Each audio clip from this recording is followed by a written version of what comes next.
전쟁 같은 코로나19의 역경을 잘 견디고 계시는지 모르겠습니다.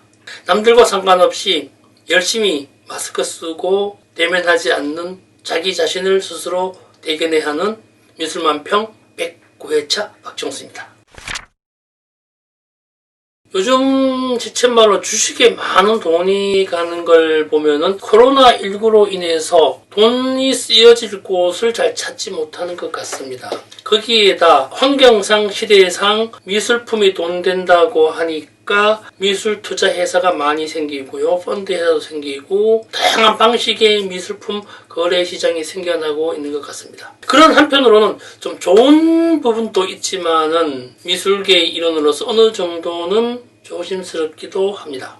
자본 생리상 싼 가격에 사서 비싼 가격에 팔고 비싼 가격에 판 만큼 원가 보상을 해준다는 판매 방식도 있는 걸로 알고 있습니다. 자본주의 사회에서 그렇게 해서 이렇게나 저렇게나 팔거나 상관없지만 그럼에도 불구하고 가장 중요한 것을 빠뜨리고 있지 않나라고 하는 개인적 우려가 참 많습니다. 그것은 미술품의 미래 가치는 작품 그 자체보다는 예술가의 가치가 더 중요한 부분으로 차지하고 있다는 사실을 말씀드리고 싶습니다. 화가 없이 미술품만으로 거래를 하게 되면 작품 가격에 대해서는 화가가 전혀 책임을 지지 않습니다. 미술시장의 메커니즘은 화가와 화가의 작품, 사회를 구성하고 있는 거래 집단과 화랑과 딜러와 마케터와 또 다른 관계성, 이러한 공동으로 움직이는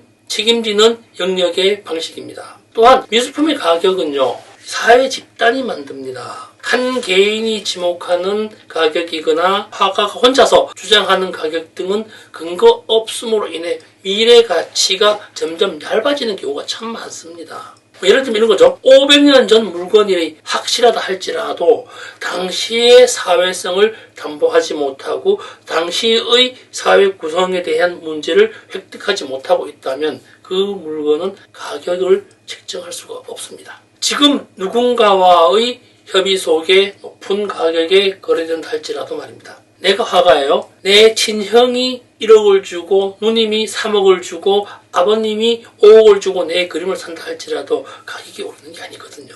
이런 경우는 없습니다만 법으로도 금지되어 있죠. 증여라고 하는 부분에서 내부자 거래를 자전거를 못하게 되어 있습니다. 지난 회차에 족보를 만들어야 한다니까 어떻게 만들면 되나요? 라는 질문을 받았습니다. 어떻게는 각기의 영역이 있기 때문에 그것을 이렇게 하면 저렇게 하면 될 수 있다는 말씀드리긴 어렵습니다. 다만 이렇게 하지 않으면 족보가 만들어지기가 더 편리하다는 것은 말씀드릴 수가 있습니다. 간혹 자신의 그림을 보고 좋은 에너지를 받았으면 이렇게 말합니다. 내 그림을 보고 행복했으면 이야기도 합니다. 당황스럽긴 하겠지만요, 이런 말을 하지 않으면 족보 만들기가 편해집니다. 족보는 자기 자신을 낮추는 일이며 선대의 정신을 이어받는 일이면서 후대에게 어떠한 정신을 넘겨줄 것인가에 대한 사상적인 분야입니다. 그러기 위해서는 첫 번째로는요, 전지전능을 포기해야 합니다. 다만 화가로서의 전지전능은 지속적으로 가야 되지만 작품에 대한 전지전능성을 말합니다. 두 번째로요, 내 그림을 누군가가 알아주겠지, 현재에는 알아주지 못하지만 시대적 문제이기 때문에 언젠간 알아줄 거야 라고 하는 것을 포기하면 됩니다. 포기하고 난 후에요, 본인 스스로가 특정 사회, 본인이 갖고 있는 주변 환경에 적응을 하고 그 속에서 자기 세계를 만들어낸다고 생각을 합니다. 세 번째로요, 1950년대 이전에는 생각이나 무의식을 보여주었죠. 예술이요. 1950년대부터 1970년대까지는 행위로서의 결과물을 많이 보여줬습니다. 퍼포먼스 같은 거, 설치미술 같은 거, 그런 것들이죠. 1980년대부터 2000년대 초반까지는 생각을 시각적으로 드러내는 것이 주로 유통되었습니다. 그러니까 2020년 이후에는 새로운 조직체, 자본이나 이념이나 이익 집단이 아닌 새로운 유형의 조직을 꾸리는데 영향을 미치는 것이 필요하다고 할 것입니다. 이런 경향은요, 과거를 끄집어내면 이해가 바랍니다. 2차 세계대전이 끝난 1945년에서 1950년 사이에 일어난 미술계의 변화는 대단히 컸었죠. 어쨌든 자본주의에 의한 파급 효과는 어마무시했었죠. 당시에는 몸이 먼저 반응해야 하는 추상표현주의와 돈이 되면 다 되는 팝아트가 시작됩니다. 거기에다가 70년대 되면요, 돈과 무관해도 된다라고 하는 미니멀과 모더니즘이 자리합니다.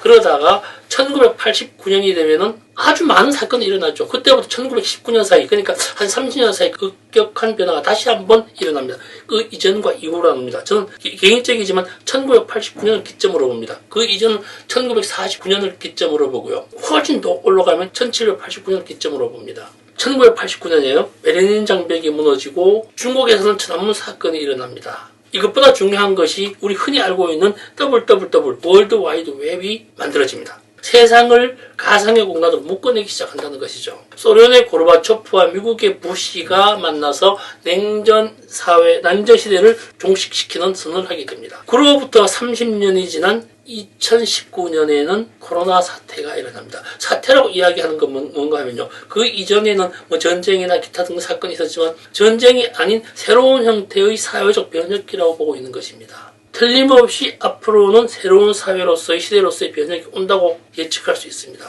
1989년을 기점으로 한 미술계의 변화를 한마디로 요약하기는 어렵습니다만 개인 취향적 예술에서 공동의 유동적 사회적 변화라고 그렇게 정리할 수 있을 것 같습니다. 포스트 모더니즘에서 오는 현실 개입 예술 또는 사회적 이념 관계에서 세계의 보편적 예술로서 개인적 성향을 사회적 문제로 설득이 가능한 상태로서의 변화라고 할 것입니다. 이때부터 동시대 예술이라는 말이 일상화됩니다. 이러한 변화는요, 2차 세계대전이 끝난 후 자본의 힘을 등에 온 추상표현주의와 팝아트와 같은 개인의 사회적 위치가 개념을 달리하기 시작하면서 이러한 순서를 밟아나간다고 보시면 될 것 같습니다. 그러니까 비엔날레나 옥션, 글로벌 아트페어, 에이전시, 미술대학, 미술아카데미 이런 것들이 비약적인 발전을 하면서 미술사학이나 철학, 미학이 어느 정도 답보 상태를 갖게 되는 거죠. 이것이 포스트 코로나라고 하는 현 코로나19가 종식된 이후에는 급격한 변화가 분명히 올 것이다. 이렇게 생각하는 것입니다. 우리나라의 경우에는 사회학과, 철학과, 미학과, 인문학 등이 새롭게 대두되면서 과거와 현재와 미래를 이어나가는 방식을 찾아낼 것으로 보입니다. 그래서 제가 말씀드리는 것이 족보 이야기입니다. 거기다 앞서 말씀드렸던 미술 시장의 활성화 문제도 중요하지만 더욱 중요한 것은 미술 품염에 있어서 간과하지 않아야 될 다양한 미술 전체의 메커니즘을 이해했으면 좋겠다는 것을 말씀드리겠습니다. 날씨가 춥습니다. 건강 유의하시면서 좋은 정보를 쌓기 위한 좋아요와 구독 지원해 주시면 고맙겠습니다.